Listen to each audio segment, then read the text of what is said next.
오늘은 마태복음 5장 팔복의 말씀 두 번째 시간 복 있을지어다. 팔복 두 번째 말씀 그 제목으로 우리 하나님의 말씀 함께 나누고자 합니다.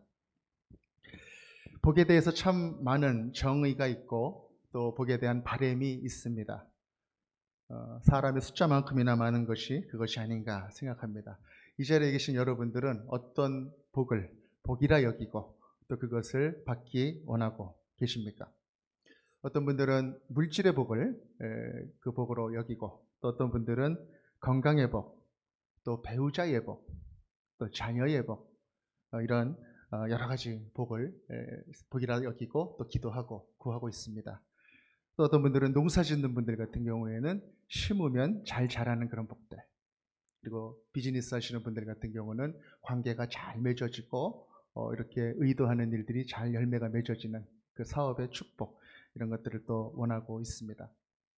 우리가 정초에 이제 새해가 되면 이제 정초 인사를 하잖아요. 새해 복 많이 받으세요. 그러면 이제 저는 그렇게 인사를 하거든요.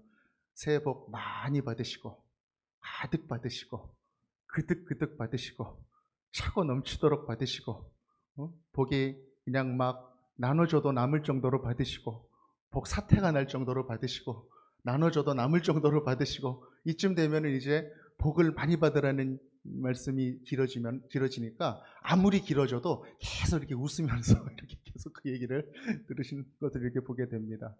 이렇게 복에 대해서는 우리가 아무리 강조해도 또 이렇게 지루하게 느껴지지 않는 그러한 일이 있는 것 같습니다. 그러나 우리는 이 수많은 복들 가운데서도 우리는 믿는 자들로서 다 알고 있죠. 가장 근본적인 복이 무엇인가?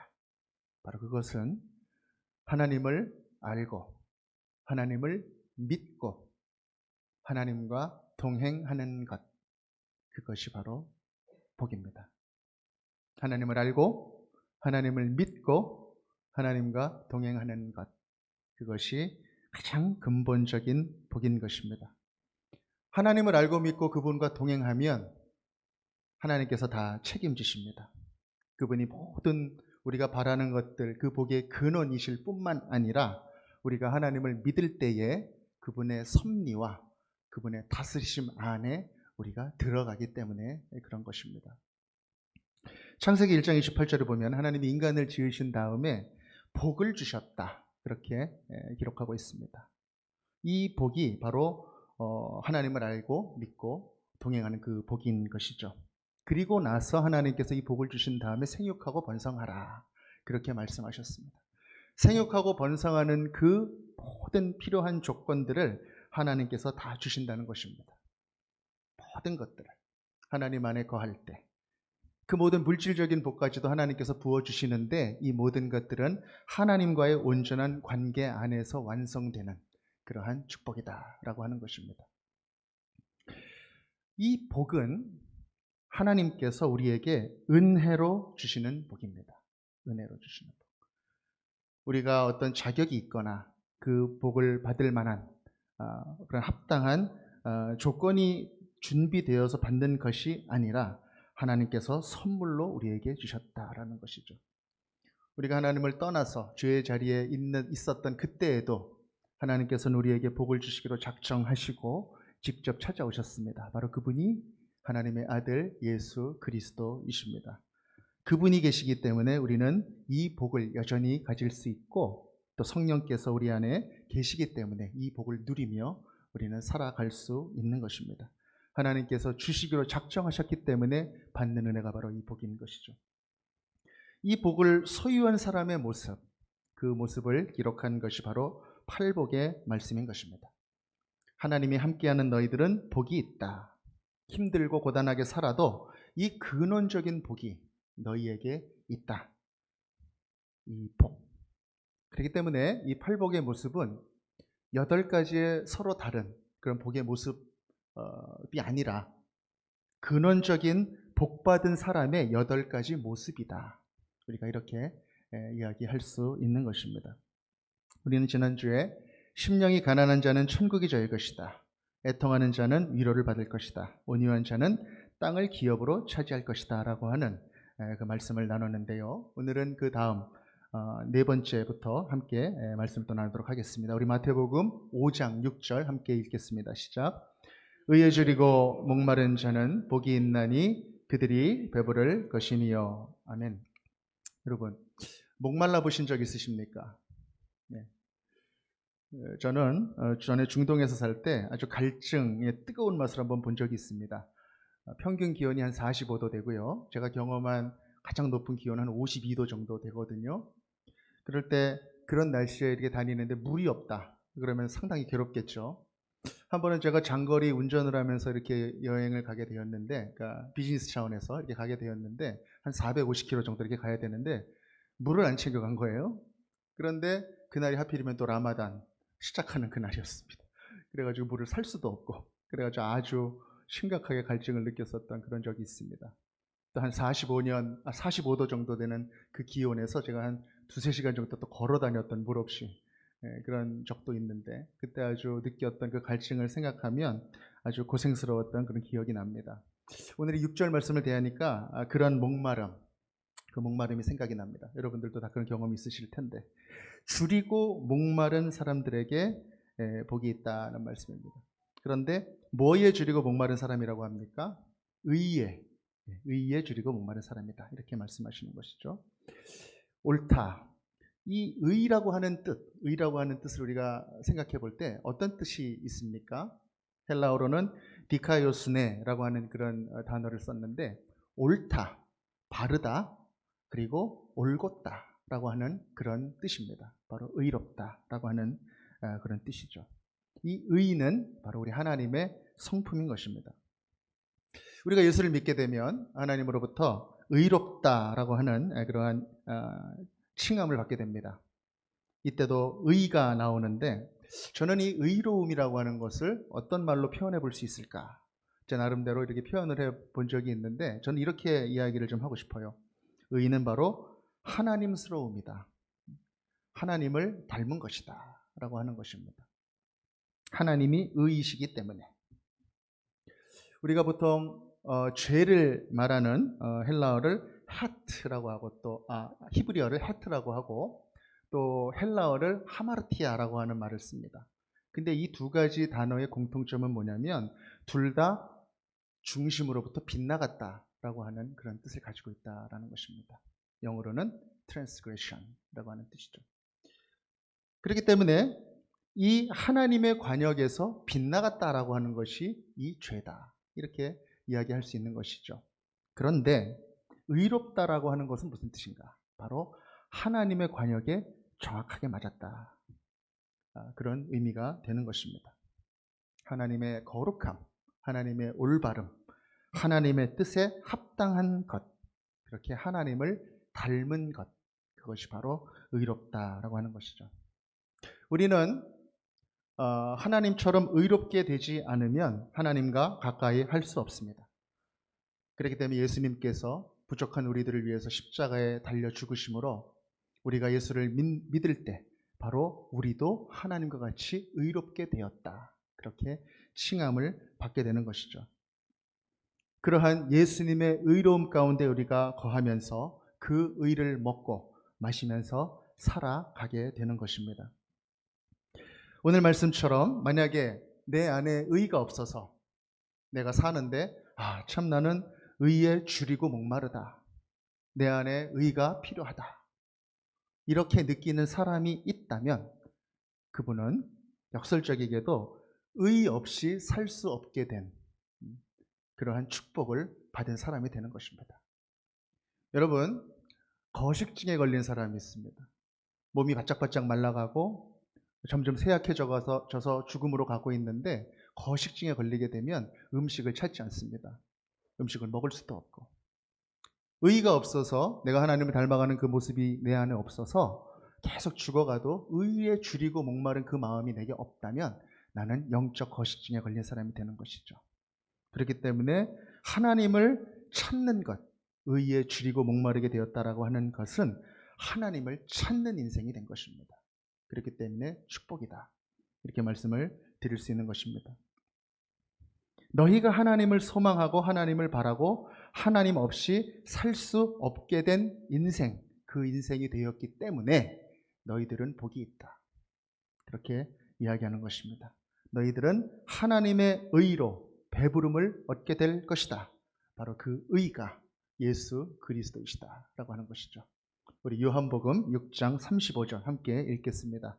시작. 예수께서 이르시되 나는 생명의 떡이니 내게 오는 자는 결코 줄이지 아니할 터이요 나를 믿는 자는 영원히 목마르지 아니하리라. 아멘. 너희 줄이고 목마른 자들아, 예수를 믿는 자들은 결코 줄이지 않고 영원히 목마르지 않게 된다. 그리고 연이어서 우리 로마서 3장 21절 22절 함께 또 연이어 읽겠습니다. 시작. 이제는 율법 외에 하나님의 한 의가 나타났으니 율법과 선지자들에게 증거를 받은 것이라. 곧 예수 그리스도를 믿음으로 말미암아 모든 믿는 자에게 미치는 하나님의 의니 차별이 없느니라. 아멘. 예수를 믿는 믿음으로 모든 믿는 자에게 차별 없이 미치는 하나님의 의, 그 복. 예수 믿는 우리들에게 이 풍성한 하나님의 의가 함께 하신다라고 하는 것입니다. 그것이 바로 우리 믿는 자들의 믿음 안에 거하는 자들에게 주어진 복이다라고 하는 것이죠. 이런 우리의 내면의 복뿐만 아니라 우리 외면에 우리가 살고 있는 이 세상에 대해서 우리가 또 한번 생각해 보게 됩니다. 여러분, 우리가 사는 이 세상은 얼마나 불의한 일들로 가득 차 있습니까? 멀리 볼 것도 없고 우리가 스마트폰에서 보는 그 신문 기사만 보더라도 정말 불과 한 20년 전과 다른 그러한 일들이 너무나도 많이 일어나고 있는 것을 보게 되는 것입니다.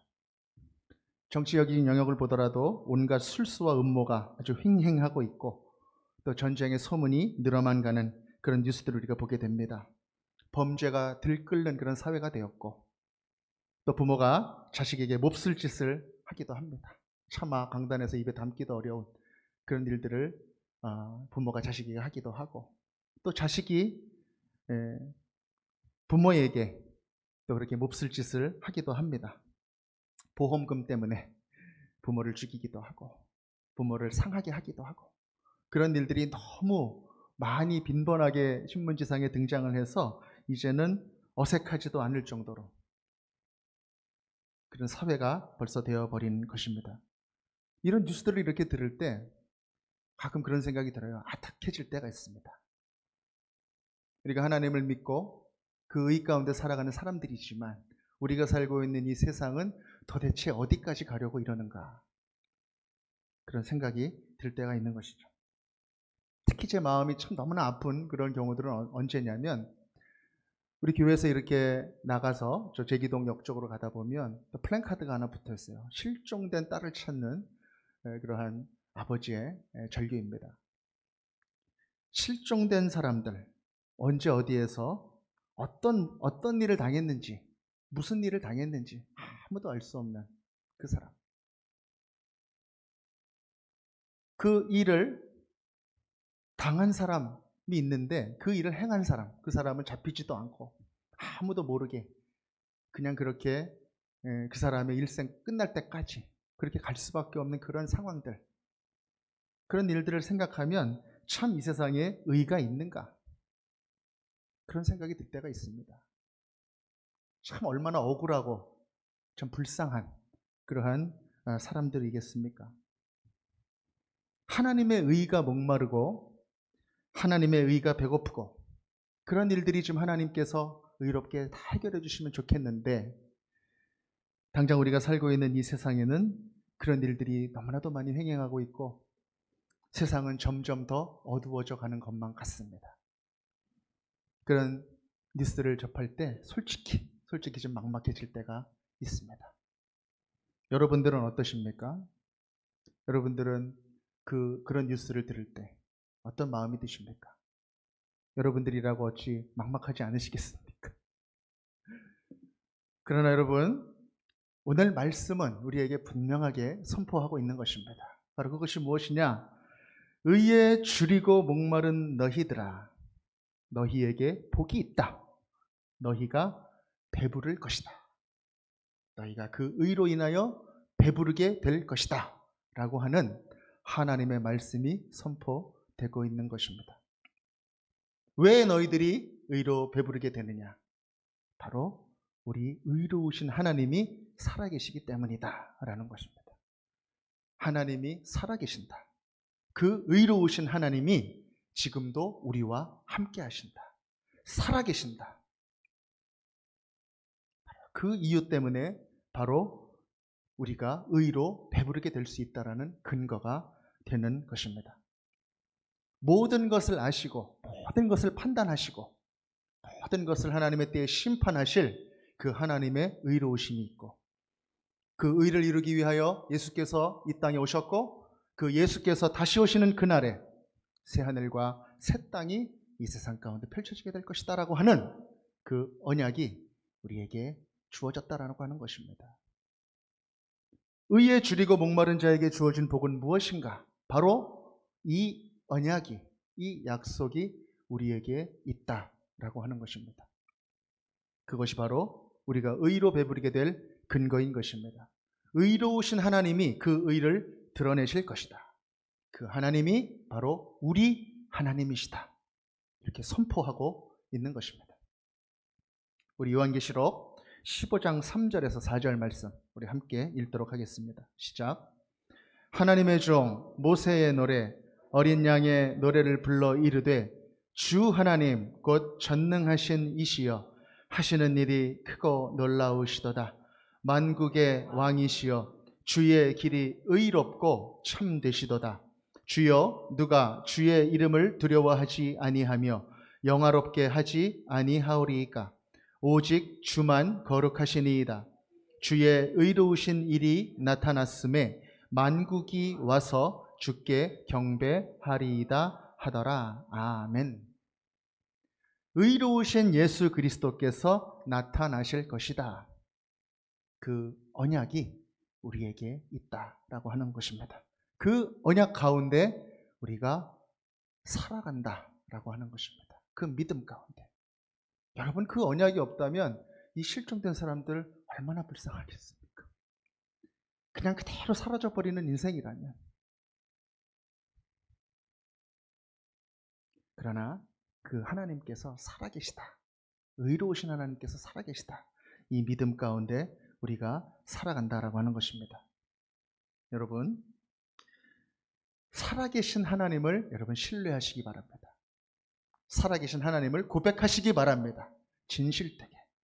지금 당장은 우리가 해결할 수 없는 그 일들 가운데 우리의 마음이 답답하고 때로는 막막해지더라도 하나님의 때에 천년을 하루같이 하루를 천년같이 여기시며 그 일들을 이루어 가실 의로우신 하나님이 살아계신다. 그리고 그분이 이루실 의에 대한 언약이 바로 우리 가운데 있다. 이것을 믿어야 한다는 것입니다. 이 믿음을 가지고 살아가는 우리 모든 사랑하는 형제 자매님들 되시기를 축원합니다. 우리 마태복음 5장 7절 함께 읽겠습니다. 시작. 긍휼히 여기는 자는 복이 있나니 긍휼히 여김을 받을 것이니요. 아멘. 여러분, 이 긍휼이라고 하는 말은 헬라어 엘레모네스라고 하는 말로 기록하고 있습니다. 자비로운, 영어로 말하면은 merciful, 자비로운 그런 뜻이죠. 부드러운 사랑, 또 자비와 연민이라고 하는 공감이라고 하는 이런 뜻을 가지고 있는 단어입니다. 우리가 우리 하나님의 모습을 생각할 때 하나님이 의로우시고 심판하시는 어떤 그런 하나님의 모습을 생각할 때는 아버지의 모습이 연상이 되죠. 가정 안에서 아버지의 모습. 그런데 또 이렇게 따뜻한 사랑으로 품으시고 긍휼히 여기시는, 그래서 이렇게 회초리 맞은 자리 이렇게 빨간 약 발라주시는 그런 하나님의 성품을 생각할 때는 또 우리 어머니 같은 그런 하나님의 모습이 우리가 생각이 나는 것입니다. 우리 하나님은 이렇게 아버지의 모습, 어머니의 모습을 다 가지고 계시는 그런 분이라는 것이죠. 하나님께서 주시는 이 긍휼은 우리가 조금만 깊이 생각해 보면 심판이 전제가 되어 있다는 것을 알 수 있습니다. 우리를 심판의 자리로부터 은혜의 자리로 옮겨주신 것, 그것이 바로 우리 하나님의 긍휼이다라고 하는 것이죠. 이 자리에 있는 우리 모두뿐만 아니라 모든 인간들은 그런 하나님의 긍휼이 필요한 사람들입니다. 하나님의 그 의 앞에 우리가 떳떳하게 설 수 있는 그 사람이 과연 누가 있겠습니까? 의인은 없나니 하나도 없느니라. 다 하나님의 긍휼 없으면 살 수 없는, 죽을 수밖에 없는 그러한 사람들이 바로 우리들이 아니겠습니까? 바로 그렇기 때문에 우리 인생들을 긍휼하게 여기신 하나님께서 예수 그리스도를 우리에게 보내주신 것이죠. 그 예수님께서 이 땅에 오셔서 죽으심으로 우리에게 긍휼을 베풀어 주셨습니다. 그리고 그 긍휼을 베푸신 그 모습대로 우리도 그렇게 긍휼을 베풀면서 살아가라, 그렇게 말씀하고 계시다는 것입니다. 우리 함께 마태복음 18장 33절 함께 읽겠습니다. 시작. 내가 너를 불쌍히 여김과 같이 너도 내 동료를 불쌍히 여김이 마땅하지 아니하냐. 아멘. 긍휼히 여긴다라고 하는 것은 그 사람을 불쌍히 여긴다라고 하는 것입니다. 그 사람의 마음과 공감하는 것이죠. 불쌍하게 여긴다라고 하는 것은 영어로 compassion이라고 하는 말을 썼습니다. 함께 고난을 느낀다, 그리고 동참한다라고 하는 그런 뜻이죠. 내 마음에 들지 않고 뭔가 잘못한 것처럼 보이는 그 사람을 바라볼 때 그렇게 생각하는 거예요. 그래, 그 사람 무슨 사연이 있겠지. 얼마나 그 속은 많이 아프겠어. 그렇게 생각하는 것, 공감해 주는 것, 그리고 긍휼의 마음을 품는 것, 그것이 바로 이 컴패션인 것이죠. 이 긍휼의 마음은 어디로부터 옵니까? 바로 우리 구주 예수 그리스도의 마음으로부터 우리에게 오는 것입니다. 우리에게 예수님이 없다면 이 마음이 어디서부터 올 수가 있겠습니까? 하나님의 의를 이루기 위하여, 그러나 그 의 때문에 죽을 수밖에 없게 된 우리들에게 긍휼을 베푸시기 위해서 오신 그 예수 그리스도, 그 긍휼이 그 심판을 이긴 것이죠. 그래서 예수께서 우리를 긍휼하게 여기고 우리로 하여금 또 긍휼하게 다른 사람을 여겨라, 그렇게 말씀하시는 것입니다. 우리 야고보서 2장 13절 말씀도 함께 읽겠습니다. 시작. 긍휼을 행하지 아니하는 자에게는 긍휼 없는 심판이 있으리라. 긍휼은 심판을 이기고 자랑하느니라. 아멘. 긍휼이 심판을 이기고 긍휼이 자랑한다. 심판의 눈으로 우리 형제자매를 바라보는 것이 아니라 긍휼을 입은 자로서 이렇게 긍휼을 베풀면서, 긍휼을 입고 긍휼을 베풀면서 살아가는 그 사람의 모습, 긍휼히 여기는 자는 긍휼히 여김을 받을 것이다. 이 말씀을 살아가는 바로 그 사람인 것입니다. 요즘 여러분 성경 통독 잘 하고 계시죠? 최근에 성경 통독 시편을 읽고 계시는데 저도 열심히 읽고 있습니다. 시편에 나오는 다윗의 모습을 생각해 보면 바로 그렇게 살아갔던 사람이 아닌가 생각됩니다. 긍휼을 덧입고 또 긍휼을 베풀면서 살았었던 그 사람인 것입니다. 시편 57편을 보면은요, 다윗의 시편인데 부제가 이렇게 나와 있어요. 다윗이 사울을 피하여 굴에 있던 때에, 이렇게 부제가 달려 있습니다. 1절 말씀이 이렇게 기록됩니다. 하나님이여 내게 은혜를 베푸소서, 내게 은혜를 베푸소서. 영어 성경을 보니까 Have mercy on me, O God, have mercy on me. 자비를 베푸소서, 긍휼을 베푸소서, 이렇게 기록하고 있습니다. 하나님께 긍휼을 호소하는 그러한 호소였던 것이죠. 그런데 이 다윗은 또한 그렇게 긍휼을 호소하면서도 긍휼을 베푼 사람이었다라고 하는 것입니다. 여러분, 다윗은 기름 부음을 받은 이후에 오히려 고난이 시작됐던 사람입니다. 사울 왕의 암살에 타겟이 됩니다. 그래서 이리저리 도망치면서 다니게 됩니다. 특별히 잘못한 것이 없는데 얼마나 그 사울 왕이 두렵고 야속하고 밉고 섭섭하고 그랬겠습니까? 그래도 그 다윗은 사울 왕을 긍휼히 여기고 용서합니다. 사해 근처에 그 엔게디라고 하는 곳에 굴에 숨어 있을 때, 여러분 너무나도 잘 아시는 이야기일 거예요. 그 굴에 숨어서 이렇게 있는데 다윗을 잡으러 온 그 사울이 그 굴에 용변을 보러 이렇게 들어온 적이 있었습니다.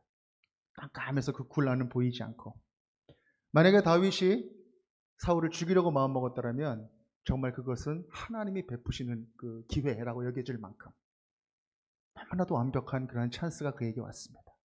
그러나 다윗은 사울을 죽이지 않고 그 옷자락만 뺍니다. 여러분, 왜 그랬을까요? 그 다윗의 마음 속에 하나님이 있었기 때문에 그런 것입니다. 하나님의 마음.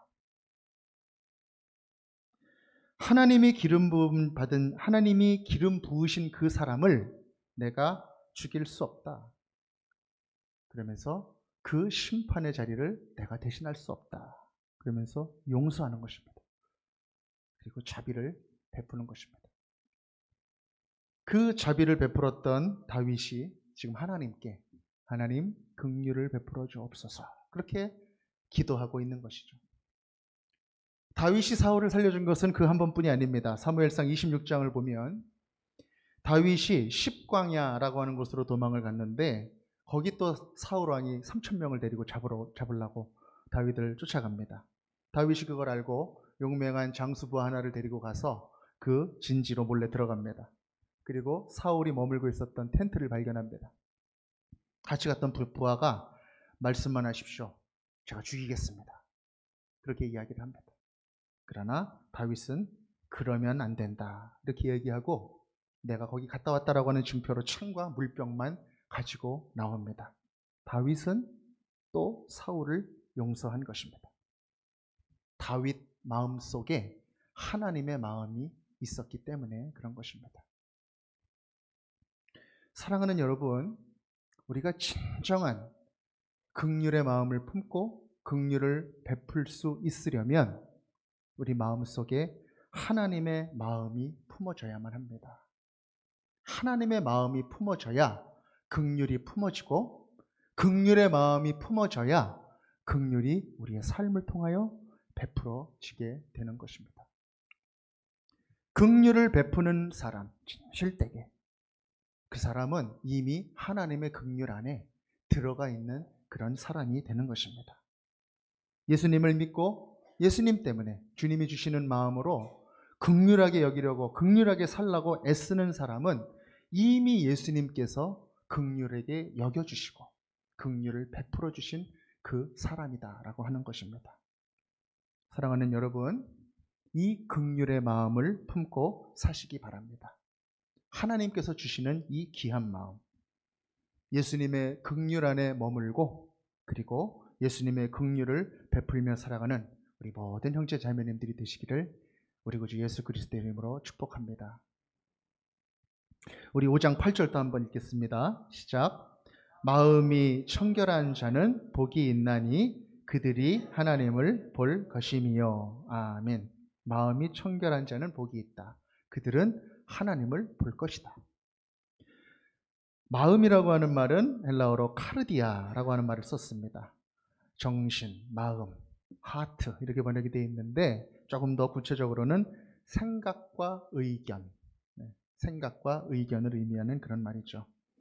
또 이 청결이라고 하는 말은 헬라어 카다로스라고 하는 말을 썼습니다. 이 깨끗한 것, 청결한 것, 세탁물로 따지면 때가 다 빠져 있는 것, 그리고 어떤 곡식을 예로 든다면 모든 쭉정이와 겨가 다 제거되어 있는 그 곡식, 어떤 부대, 군인들을 예로 든다면 오합지졸들은 다 이렇게 추려진 정예 부대, 그런 사람들을 이 카다로스 이렇게 표현합니다. 불순물이 제거된 상태. 이 마음이 청결한 자, 이것을 이제 영어 성경으로는 이렇게 썼습니다. Pure in heart 이렇게 썼습니다. 그 마음속이 순수한 사람. 마음이 순수한 사람이라고 하는 말은 그 동기가 순수한 사람이다 라고 하는 뜻입니다. 자신을 위한 동기가 아니라, 또는 그런 동기가 섞여 있는 것이 아니라 바로 하나님을 위한 그 동기만으로 서 있는 그 사람, 바로 그 마음이 바로 pure in heart, 순수한 동기, 순수한 마음이다 라고 하는 것입니다. 시편 51편도 역시 다윗의 시편입니다. 근데 여러분 잘 아시듯이 이 시편 51편은 다윗이 그 밧세바 사건이 있고 나서 그 인생의 지우개로 이렇게 팍팍 지워버리고 싶은 그 일이 있고 나서 회개하면서 기도하는 그러한 시편입니다. 그 51편 10절에 보면 이렇게 기록하고 있습니다. 하나님이여 내 속에 정한 마음을 창조하시고 내 안에 정직한 영을 새롭게 하소서. 이렇게 기록합니다. 여러분 그런 찬양도 있죠. 정결한 마음 주시옵소서. 그렇죠? 아멘. 네. Create in me a pure heart and renew a right spirit within me. 이런 잘 알려진 영어 가사로도 우리가 많이 나누고 있는 그런 찬양이죠. 정결한 마음, 이 정직한 영, 그것이 바로 pure in heart. 마음이 청결한 그 사람을 의미한다라고 하는 것입니다.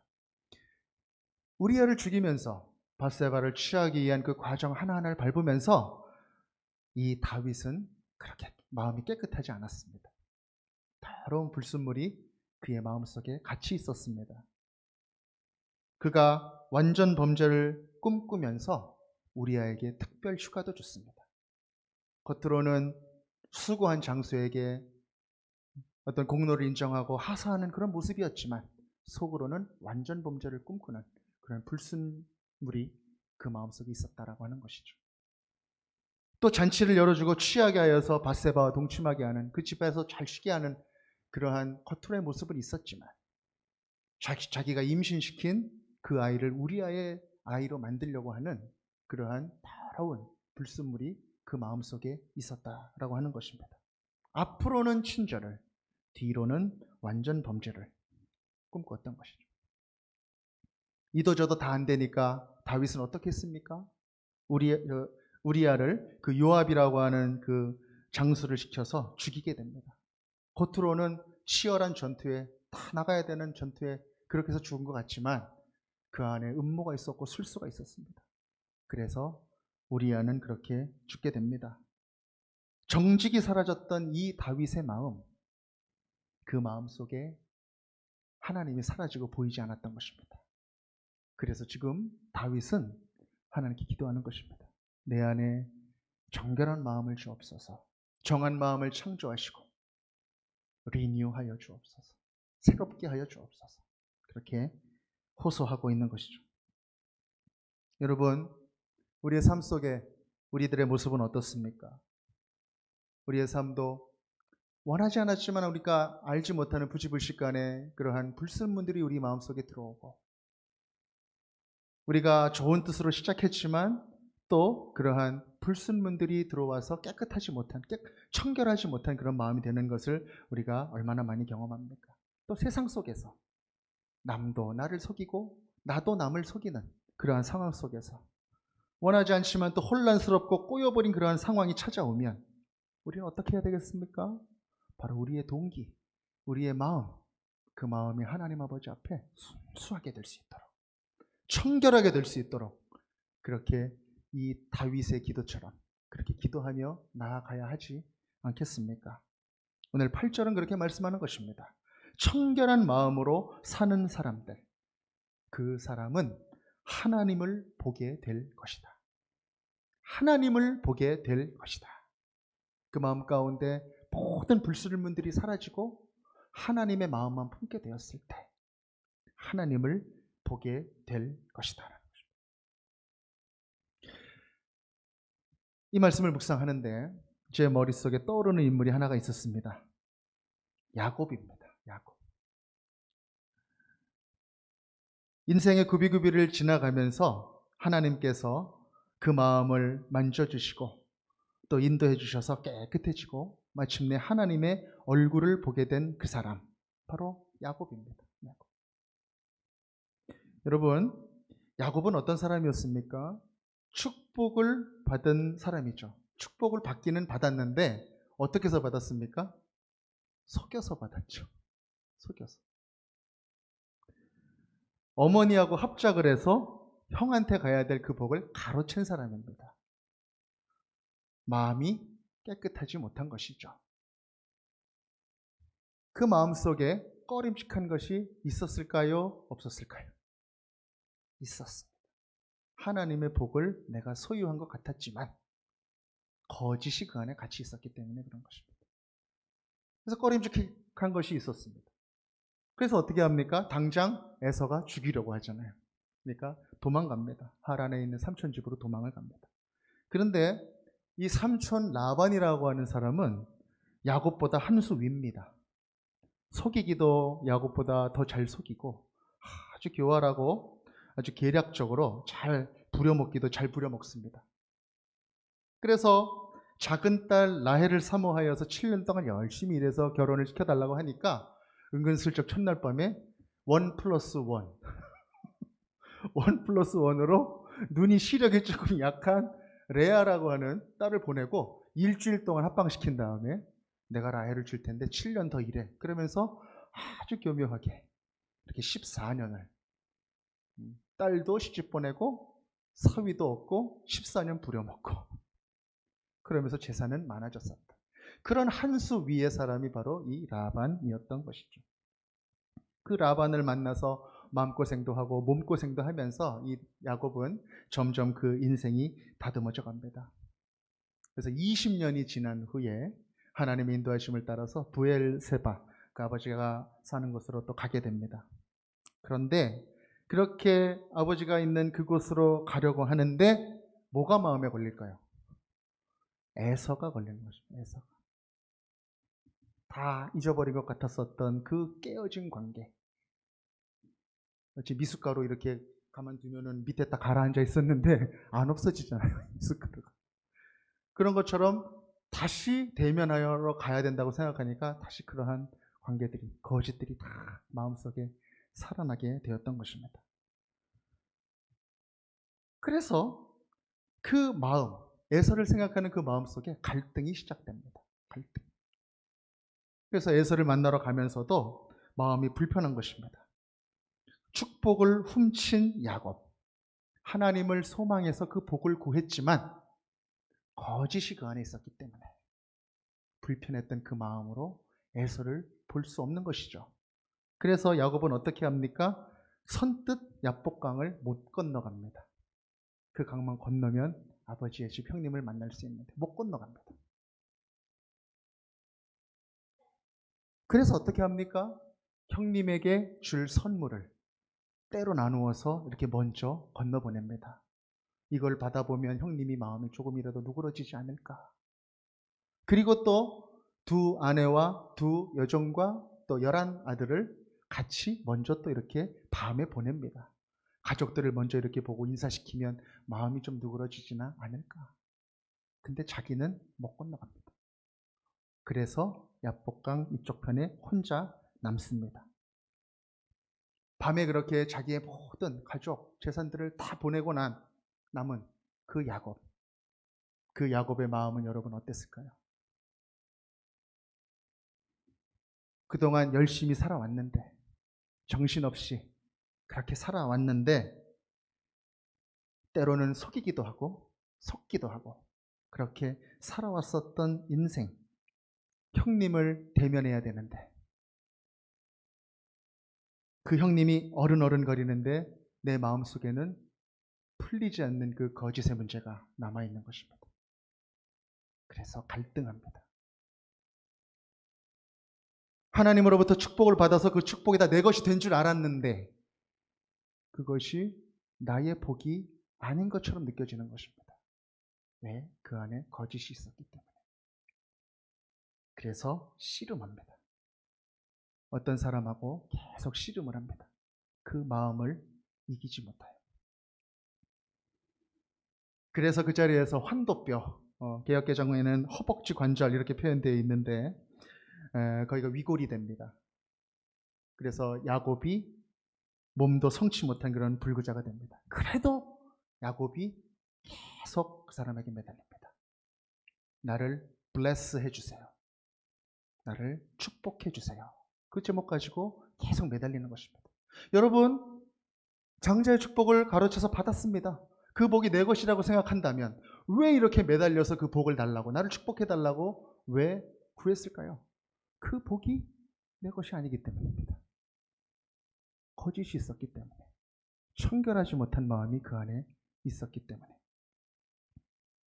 그래서 야곱은 자기의 모든 자기가 추구했었던 그 물질적인 것들, 중요하게 생각했던 것들을 다 보내고 홀로 남은 그 자리에서 하나님과 씨름하여 마침내 그 자리에서 하나님의 복을 받게 됩니다.